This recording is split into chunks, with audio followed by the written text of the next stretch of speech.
O Sr. Jones, proprietário da Granja do Solar, trancou o galinheiro à noite, mas estava bêbado demais para se lembrar de fechar as vigias. Com a luz da lanterna oscilando, ele atravessou cambaleante o pátio, tirou as botas na porta dos fundos, tomou um último copo de cerveja do barril na copa e foi para a cama, onde sua esposa já dormia. Assim que a luz do quarto se apagou, houve um alvoroço na granja.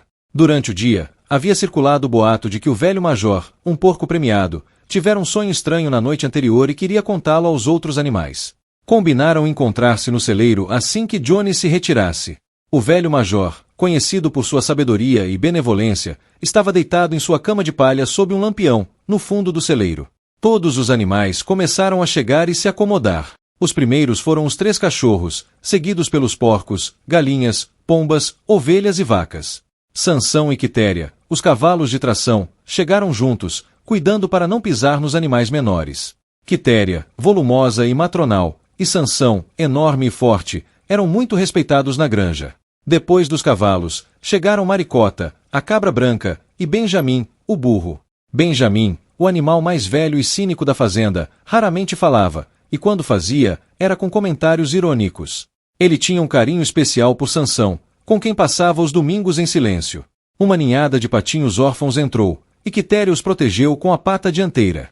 Mimosa, a égua vaidosa, chegou por último, se exibindo com fitas vermelhas na crina. Quando todos estavam acomodados, o major começou a falar. Ele disse que havia tido um sonho estranho na noite anterior, mas antes de contar o sonho, queria falar sobre a vida dos animais na granja. Ele descreveu como a vida dos animais era miserável, trabalhosa e curta, e que todo o produto de seu trabalho era roubado pelos humanos.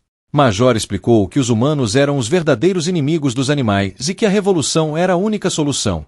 Os animais ficaram entusiasmados com as palavras do Major. Ele os lembrou de que todos os animais são iguais e que não devem se assemelhar aos humanos em seus vícios. Major então começou a cantar uma antiga canção chamada Bichos da Inglaterra, que havia lembrado em seu sonho. Todos os animais se juntaram a ele, cantando com entusiasmo. O alarido acordou Jones, que disparou uma espingarda na escuridão, fazendo com que todos os animais corressem para seus lugares e a fazenda voltasse a dormir em pouco tempo. 3 noites depois, o velho major faleceu pacificamente durante o sono e foi enterrado no fundo do pomar. Era o início de março, e durante os 3 meses seguintes, os animais mais inteligentes da granja se dedicaram a uma intensa atividade secreta. As palavras do major tinham dado a eles uma nova perspectiva de vida. Embora não soubessem quando a revolução ocorreria, perceberam a necessidade de se prepararem. A responsabilidade de organizar e instruir os outros animais caiu naturalmente sobre os porcos, considerados os mais inteligentes. Entre eles, destacavam-se Bola de Neve e Napoleão, 2 jovens varrões.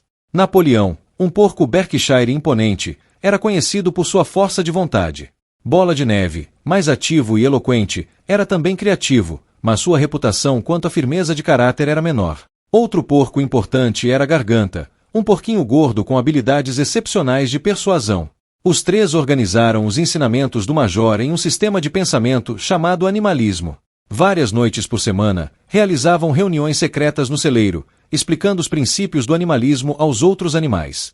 Inicialmente, enfrentaram apatia e resistência. Alguns animais se sentiam leais a Jones, enquanto outros questionavam a necessidade de trabalhar pela revolução. Mimosa, a égua branca, fazia perguntas superficiais, preocupada com a continuidade de seus confortos, como açúcar e fitas para a crina. Bola de Neve explicou que esses itens eram símbolos de escravidão e que a liberdade era mais valiosa. Os porcos também tiveram dificuldades em combater as mentiras de Moisés, o corvo doméstico, que espalhava histórias sobre uma terra utópica chamada Montanha de Açúcar. Convencer os animais de que essa terra não existia foi um desafio. Os discípulos mais fiéis do animalismo eram os cavalos de tração, Sansão e Quitéria, que, apesar de terem dificuldades em pensar por si mesmos, absorviam e repetiam tudo o que os porcos ensinavam. Eles nunca perdiam as reuniões e lideravam o hino Bichos da Inglaterra, que encerrava os encontros. A revolução aconteceu mais cedo do que o esperado.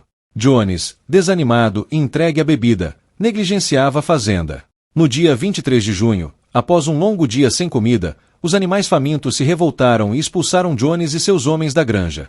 Triunfantes, os animais destruíram tudo que lembrava Jones, queimando chicotes e outras ferramentas de opressão. Renomearam a fazenda para Granja dos Bichos e escreveram os 7 mandamentos do animalismo na parede do celeiro. Comemoraram a liberdade, cantando Bichos da Inglaterra repetidamente antes de dormir. No dia seguinte, após inspecionar a granja, começaram a colheita do feno. As vacas, inquietas por não terem sido ordenhadas, foram aliviadas pelos porcos, que obtiveram 5 baldes de leite. Quando os animais voltaram à tardinha, o leite havia desaparecido misteriosamente. Os animais trabalharam incansavelmente para colher o feno, enfrentando dificuldades com ferramentas feitas para humanos. No entanto, os porcos foram criativos e superaram esses obstáculos, enquanto os cavalos, conhecedores do terreno, ceifavam e recolhiam de forma eficiente. Todos os animais se empenharam, inclusive patos e galinhas, resultando na maior colheita já registrada, sem qualquer desperdício, e finalizaram o trabalho 2 dias antes do habitual.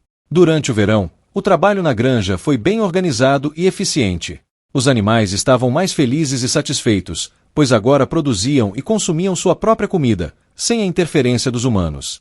Embora enfrentassem desafios como a falta de uma debulhadora, os porcos usaram sua inteligência e Sansão sua força para superá-los. Sansão se destacou como o trabalhador mais dedicado, realizando tarefas extras voluntariamente e sempre disposto a se esforçar mais. Aos domingos, os animais não trabalhavam. Após um café da manhã tardio, participavam de uma cerimônia de hasteamento da bandeira e uma reunião para planejar a semana, liderada pelos porcos. Bola de Neve se dedicava a organizar comitês e ensinar a ler e escrever, com sucesso variável.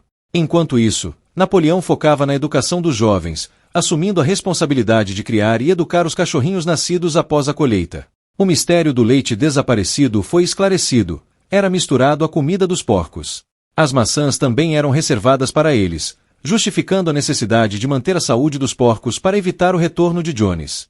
Todos os animais concordaram, preferindo essa solução a ver Jones de volta. O trabalho na granja continuava sem grandes conflitos. Cada animal trabalhava conforme suas capacidades, economizando recursos e evitando brigas e ciúmes. Mimosa e o gato mostravam algum desinteresse, enquanto Benjamin, o burro, mantinha sua atitude cética e lenta. A educação foi um sucesso, com quase todos os animais alfabetizados em algum nível, e os porcos assumindo a liderança intelectual da granja. No final do verão, a notícia sobre os eventos na Granja dos Bichos já havia se espalhado pelo condado. Bola de Neve e Napoleão enviavam diariamente pombos para se infiltrarem nas granjas vizinhas, compartilhando a história da Revolução e ensinando a canção Bichos da Inglaterra. Enquanto isso, Jones, frequentemente no Leão Vermelho em Villingham, lamentava a injustiça de ter sido expulso por uma revolta de animais.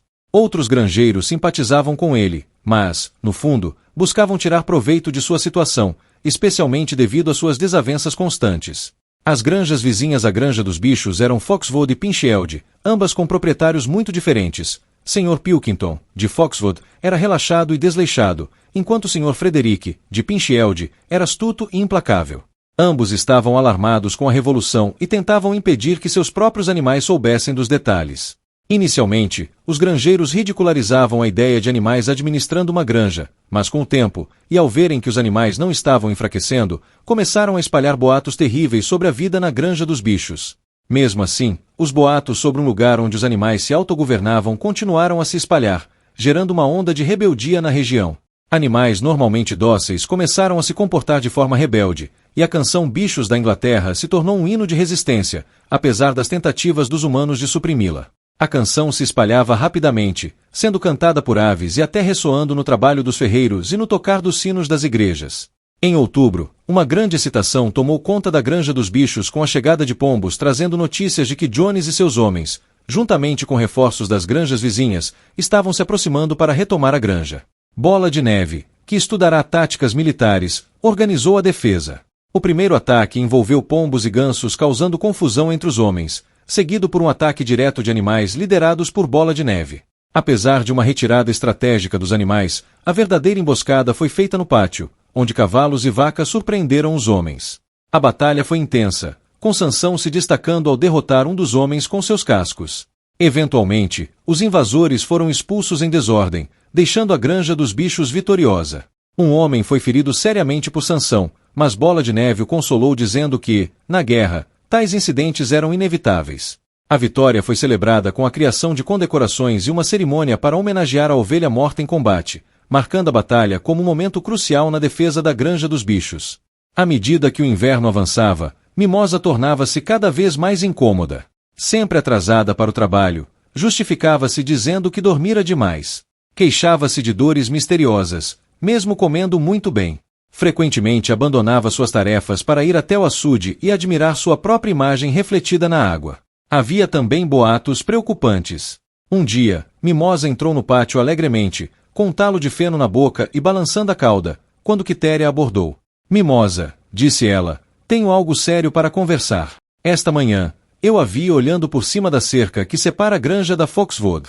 Do outro lado, estava um dos empregados do Sr. Pilkington. Ele parecia estar conversando com você e acariciando seu focinho.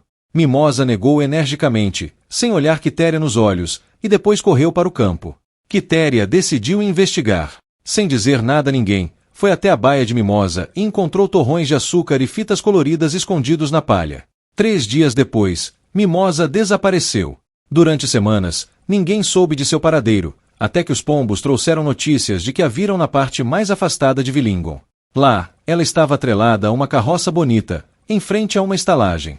Um homem gordo, de rosto vermelho, acariciava seu focinho e lhe oferecia torrões de açúcar.